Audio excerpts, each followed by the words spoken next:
नमस्कार साहित्य प्रेमियों, आप सुन रहे हैं माइलस्टोन एक्सप्रेशन। मैं हूँ वैष्णवी।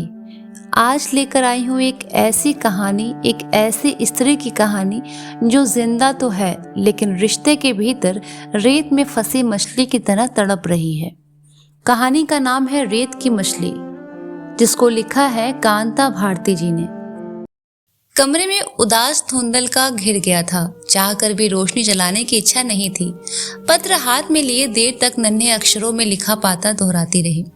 बार बार ऐसा लगता जैसे इसमें कोई भूल हो, या जैसे एक नाम काट कर दूसरा नाम लिखा गया हो, या जैसे वह संबोधित किसी और को था लेकिन भटक कर कहीं और आ गया। उसे मैं आशंका नहीं कह सकती, लेकिन वहां द्वंद्व था। उस द्वंद्व की परिभाषा देना कठिन है। हाँ, एक निराकार मन अवश्य था। अपने आप को समेट कर उठी और बत्ती जलाई। नितांत असमर्पित होकर पत्र खोला। मुझे इतना नहीं बात लेना चाहिए था अपने आप को कुंतल से कि आज मेरा मन कर रहा है एकदम होल डाल बांधूं और टिकट लेकर चल दूं। कल शाम कटरे का रामदल निकला था और सारे क्षेत्र में सैकड़ों लाउडस्पीकर पर चारों ओर से गीत बज रहे थे। बेहद सन्नाटा और ठंड थी। मैं रात को स्टेशन जाकर तुम्हें खत छोड़कर लौटा था। कल दिन को मैंने 2 गैलन पेट्रोल भराया और दिन भर गाड़ी चलाई।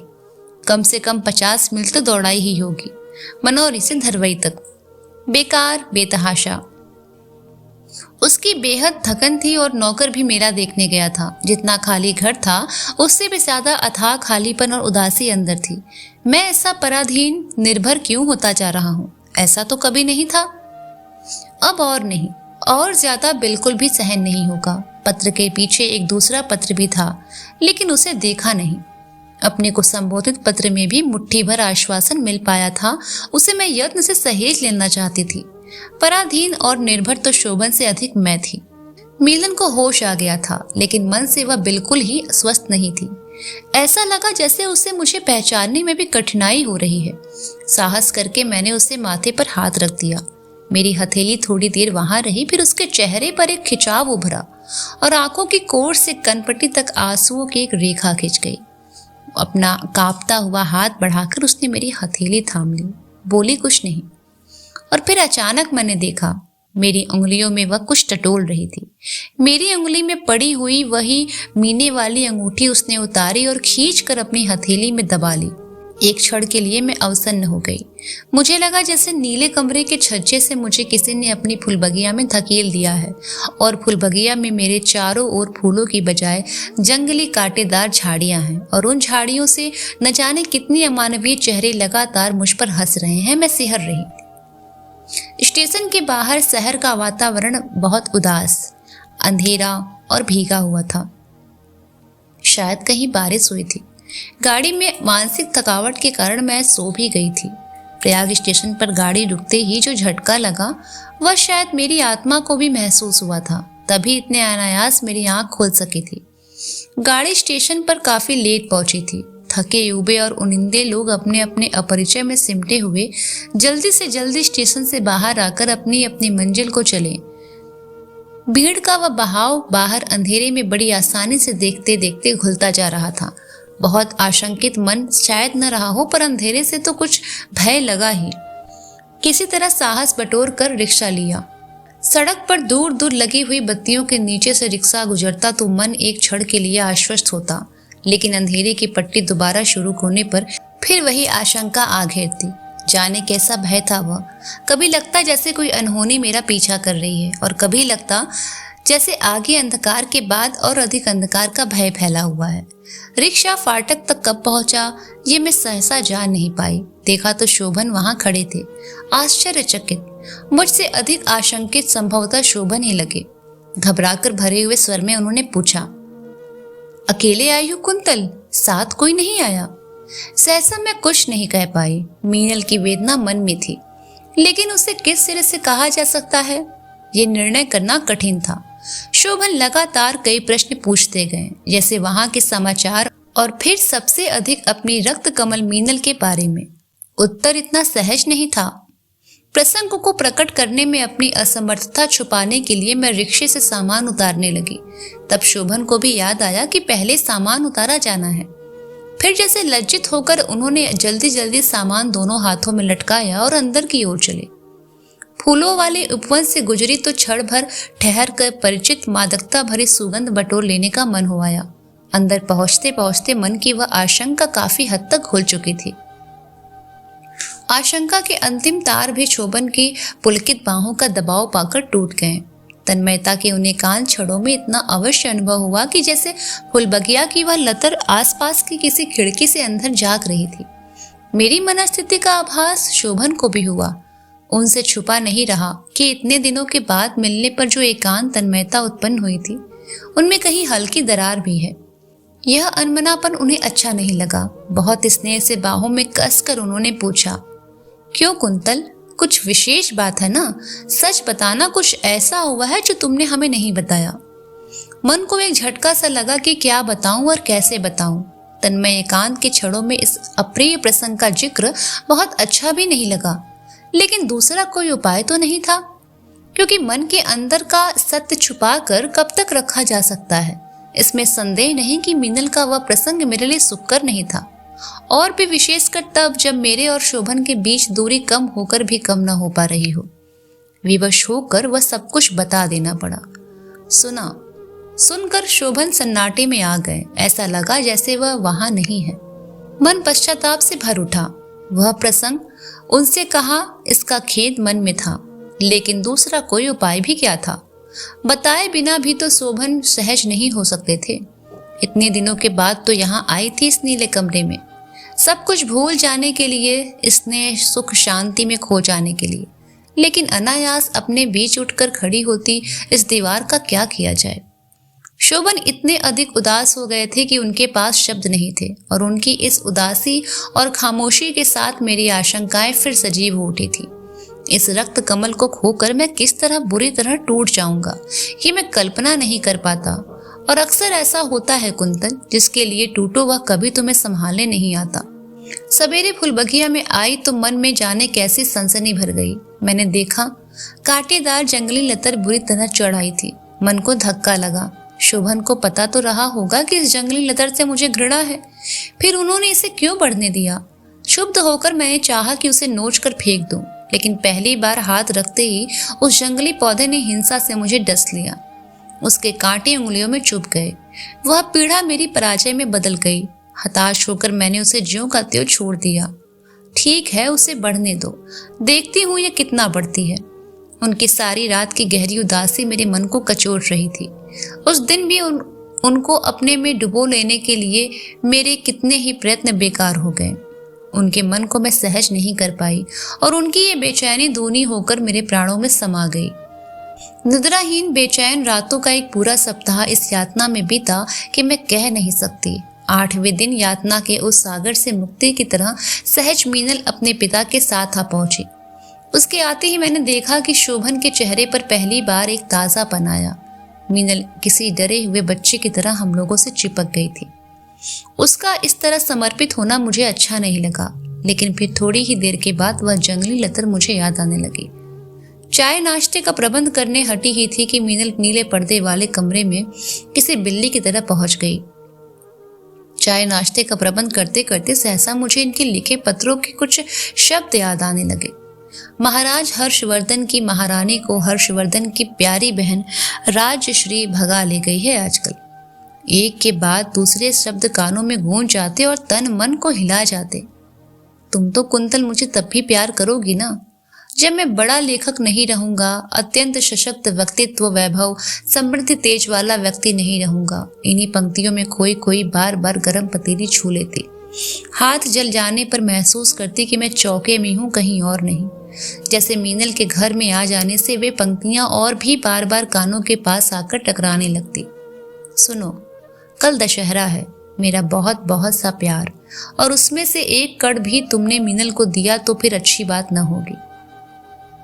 सुनो, कहाँ तो खोई खोई सी रहती हो कुंतो, मैं कब से पुकार रहा हूँ। स्वर शोभन का था।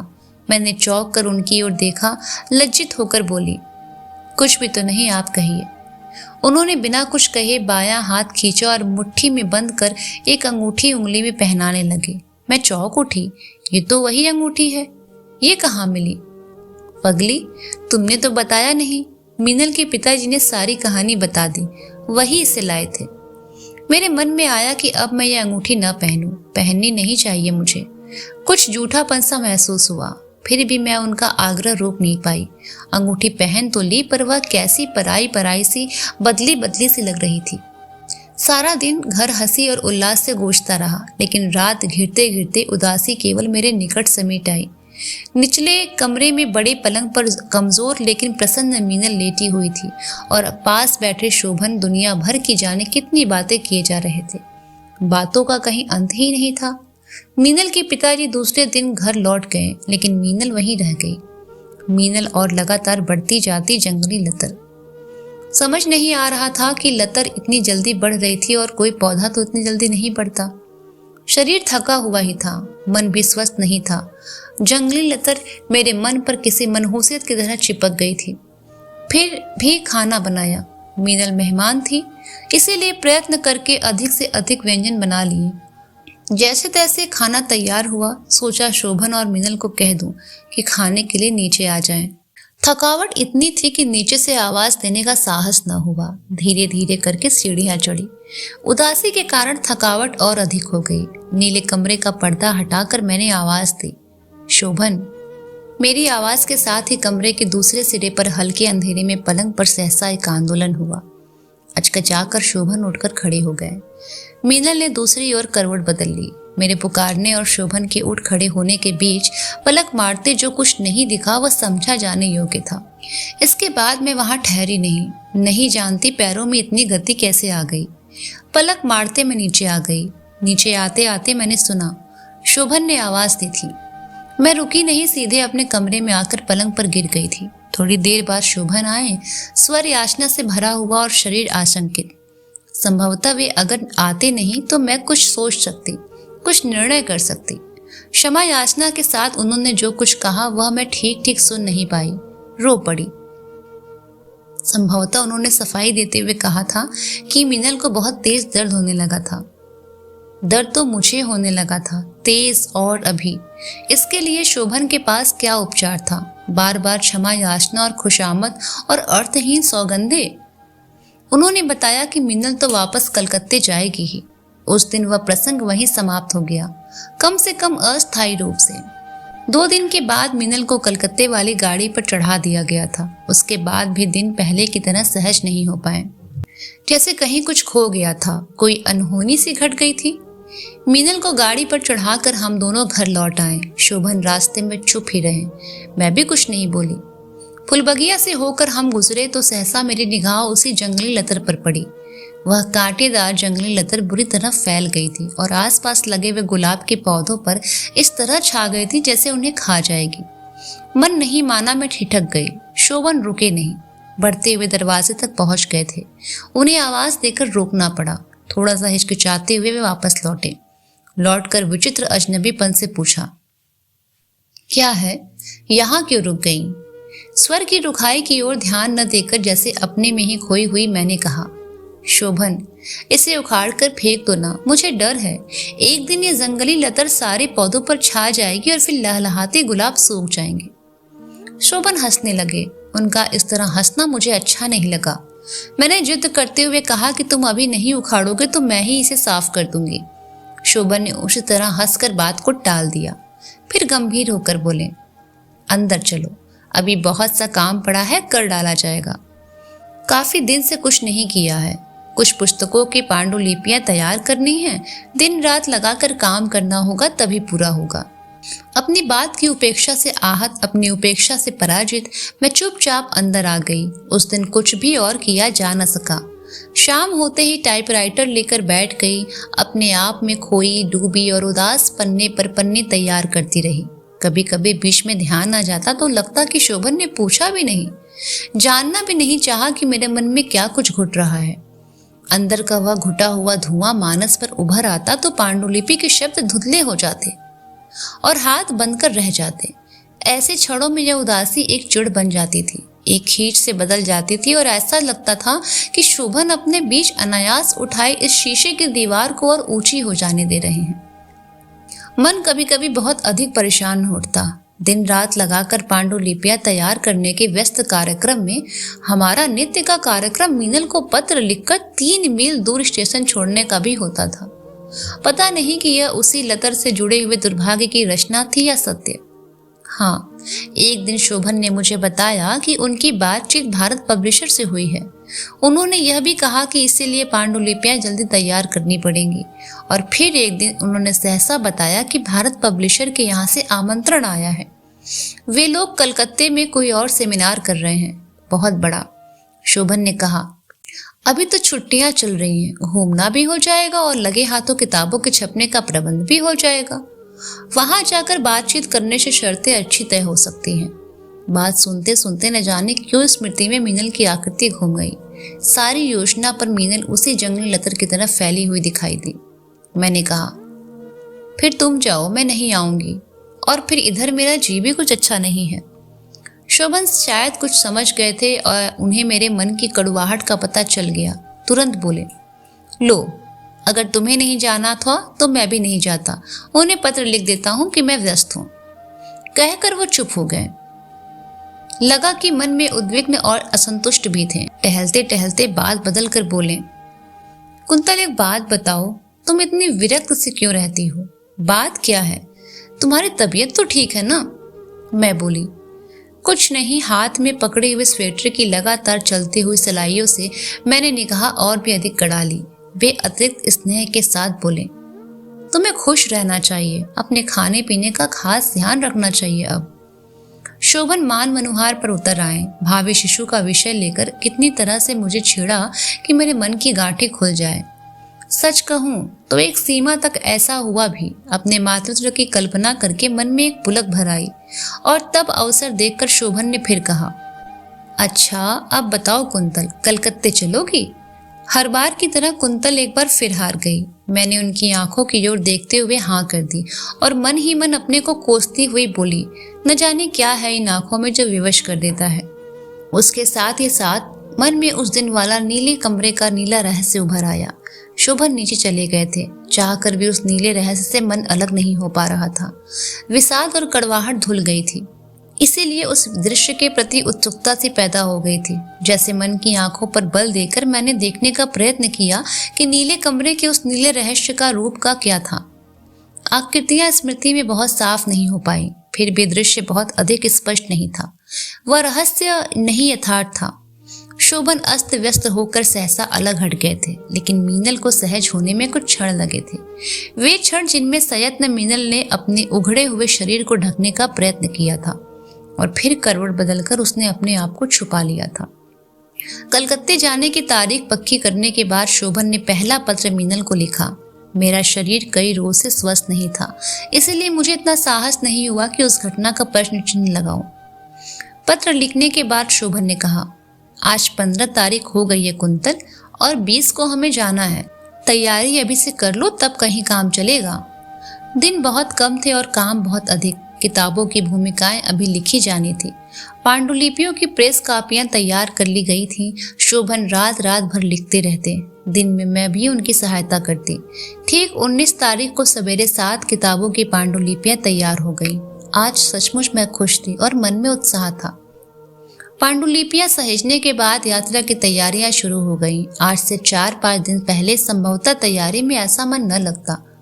आज सचमुच तैयारी जैसी तैयारी हो रही थी। रास्ते में आराम करने के लिए बिस्तर, खाने पीने के लिए सामान, पहनने के लिए अलग अलग अवसर के कपड़े और छोटा मोटा न जाने कितना सामान। शोभन मन में बहुत संतुष्ट थे। तैयारियों का उपसंहार करते हुए उन्होंने याद दिलाया कि मैं अपनी दवाएं भी रख लूं। 20 दिसंबर को सर्दी बहुत अधिक हो गई थी। गाड़ी को स्टेशन से वापस लाने की समस्या थी, इसलिए रिक्शे से जाना पड़ा। इसीलिए ठंडी हवा के झोंके शरीर में चुभ रहे थे। शोभन ने कहा, कलकत्ते में इतनी सर्दी नहीं होगी। स्टेशन पर भयानक भीड़ थी। अगर रिजर्वेशन न होता तो जाना कठिन हो जाता। सोचती हूँ कि 6 रोज पहले कैसा मन था और आज कैसा हो रहा है। आज बस सब कुछ जैसे मैं भूल हुई गई थी। यात्रा का उत्साह मन में पुलक बनकर समा गया था। शोभन रास्ते में कहने लगे कि इस बार लौटते में शांति निकेतन और जगन्नाथपुरी जाएंगे। वैसे कलकत्ते में भी घूमने की जगहें काफी हैं। हावड़ा स्टेशन अजीब ही जगह है। वह स्टेशन कम लगता है, अस्तबल ज्यादा। पहुंचते ही ऐसा लगता है जैसे आसपास से घोड़ों के हिनहिनाने और खुर पटकने की आवाजें आएंगी। ऐसे स्टेशन पर एक संतोष होते हैं प्रियजन। शोभन आतुरता के साथ उठे और दरवाजे पर जा खड़े हुए। एक क्षण के लिए वो भूल गए थे कि उसी द्वार से दूसरे मुसाफिरों को उतरना भी है। जल्दी जल्दी उन्होंने आसपास दृष्टि दौड़ाई और सहसा एक ओर से भागती आती मीनल उन्हें दिखाई दी। नितांत अनौपचारिक उस छोटी सी भेंट के तुरंत बाद मीनल को याद आया कि वहां कोई और भी था। वह झपट कर गले से लिपट गई। टैक्सी में शोभन ने जैसे क्षमा याचना करते हुए मीनल से कहा, मैंने वचन दे रखा है मीनल, इसलिए बुरा मत मानना। किताबों के अनुबंध होने हैं, उसमें 2-3 दिन लग जाएंगे, लेकिन उसके बाद फिर हम 3 होंगे और इस बार तो हम दूर दूर तक घूमने चलेंगे। मीनल निरुत्साहित हो गई। फिर भी उसने कहा, ठीक है शोभनदा, लेकिन 3 दिन से अधिक नहीं। मीनल साथ साथ उस गेस्ट हाउस तक चली गई जहां हमारे ठहरने का इंतजाम भारत पब्लिशर की ओर से किया गया था। वहां रहने की एक एक सुविधा की परख स्वयं करने के बाद मीनल ने कहा, मुझे टैक्सी स्टैंड तक छोड़ दोगे शोभनदा? टैक्सी स्टैंड तक क्यों कुंतल? तुम थोड़ा आराम करो, मैं मीनल को घर छोड़कर आया, शोभन ने कहा। मैं सफर से थकी हुई थी, इसलिए लगा कि यह ठीक ही है। शोभन और मीनल दोनों चले गए। वह दिन पूरा थकावट को उतारते बीता। हम लोग कहीं जा नहीं सके, काम भी कुछ नहीं हो सका। नाश्ता करने के बाद ही हम लोग सो गए थे और जागे तो मालूम हुआ कि दोपहर ढल रही थी। गेस्ट हाउस के नौकर ने बताया कि भारत पब्लिशर के निदेशक रतन लाल जी आए हैं। नौकर ने कहा कि हमें जगा दे, लेकिन रतन लाल जी ने हमें मना कर दिया था कि अभी सोने दो, फिर मैं आऊंगा। शोभन ने थोड़ा लज्जित होकर नौकर से पूछा, कब आने को कह रहे थे? साहब ये तो नहीं बोले। शोभन ने पूछा, तुम उनके पास जा सकते हो? साहब हमको बोल गए हैं कि आपके लिए उठते ही नाश्ता दूं। ठीक है, नाश्ता तैयार है? शोभन ने पूछा। फिर सहसा बोले, अच्छा अभी ठहर जाओ, ऐसा करो जरा सा रतन लाल जी के पास चले जाओ, उनसे कहना मैंने याद किया है, नाश्ता करके ही उनके साथ करूंगा, उनसे ही कह देना। नौकर बड़े अदब से झुककर चला गया। रतन लाल जी को आने में देर नहीं हुई। ऐसा लगा जैसे वे हमारे जागने की प्रतीक्षा कर रहे थे। बेहद हंसमुख, शालीन, विनम्र लेकिन तेज। दिखने में वे किसी व्यावसायिक संस्था के निदेशक कम बुद्धिजीवी अधिक लग रहे थे। सफेद खादी के कपड़ों में उनका व्यक्तित्व काफी गरिमामय लगता था।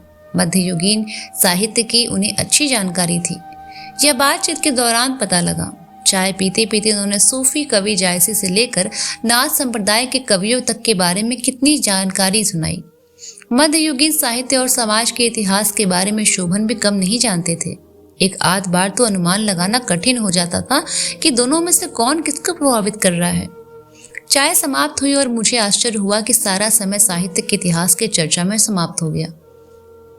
ये तो बहुत बाद में पता लगा कि रतन लाल जी साधारण व्यवसायी नहीं थे। व्यवसाय में जल्दबाजी शायद उनके लाभांश को बढ़ाने में बाधक होती है, यह उन्हें पता था। पुस्तकों के अनुबंध दूसरे रोज संपन्न हो गए। उन पांडुलिपियों के अतिरिक्त रतन लाल जी ने उनसे यह भी अनुबंध किया था कि अगले सेट के लिए वे नए लेखकों की कृतियां संपादित कर देंगे।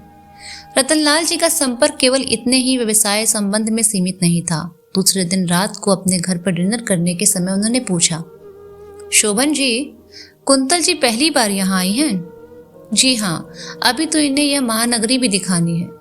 रतन लाल जी अतिशय विनम्र होकर बोले, आप अगर इसे अन्यथा ना ले तो कल मैं अपनी गाड़ी गेस्ट हाउस पर पहुंचा दूंगा, आपको आसानी हो जाएगी। नहीं तो आप जानते हैं ये माया नगरी है।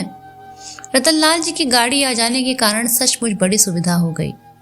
सुविधा मुझे भी हुई और मीनल को भी, और संभवतः सबसे अधिक सुविधा हुई शोभन को।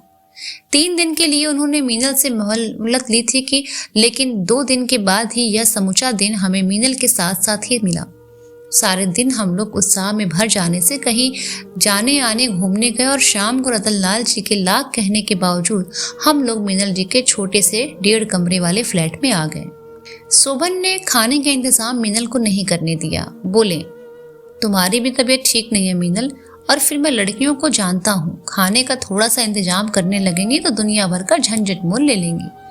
कुंतल भी मानेगी नहीं और तबीयत तुम दोनों की ठीक नहीं है, इसीलिए चलो खाना बाहर ही खाएंगे। जगमगाती हुई सड़कों को पार करते हुए हम जिस रेस्टोरेंट में पहुंचे वहां बाहर और अंदर से खूब सजा था। पहले हम समझ में न सके कि अतिरिक्त सजावट कैसी है।